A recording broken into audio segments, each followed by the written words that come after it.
Il est arrivé aux alentours de 13 heures. Il s'agit de l'Orion, il s'agit d'un bâtiment de la Marine nationale qui a accosté juste derrière l'Aquarius. On a pu d'ailleurs apercevoir à bord du bateau un cordon sanitaire composé de membres de médecins habillés avec des combinaisons blanches. Le débarquement est en cours de ces migrants. Il y en a 250 au total à l'intérieur de ce navire-là. Quant à l'Aquarius, eh bien, la partie sanitaire n'est pas tout à fait terminée car il a fallu effectuer une mise en quarantaine pendant plusieurs heures. L'Aquarius est arrivé ce matin aux alentours de 10h30 avec beaucoup de personnes dans un état de santé très faible. Il a fallu donc apprécier tout cela avec beaucoup de temps et beaucoup de psychologie car il y avait beaucoup d'enfants et beaucoup de femmes avec une santé, je le répète, encore particulièrement fragile. Quant au dernier bateau, le premier en réalité qui est arrivé dans ce port aux alentours de 6h30, le Datillo, qui est un navire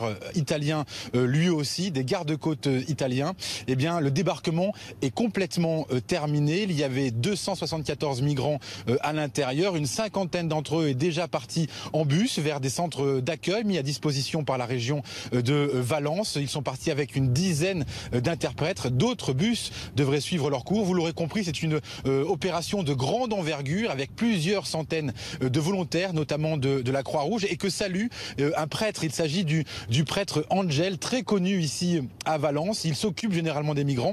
Écoutez son commentaire, nous l'avons interrogé avec Justine Fontaine.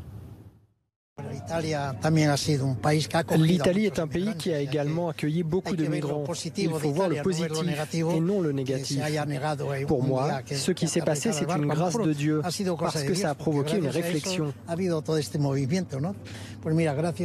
Cette histoire a touché le monde entier, ou tout du moins l'Europe. On va voir ce que ça va donner. J'imagine que quand les dirigeants se réuniront au Conseil européen pour parler d'immigration et de réfugiés, la posture va changer. Ce ne sera pas à qui en accueille le moins.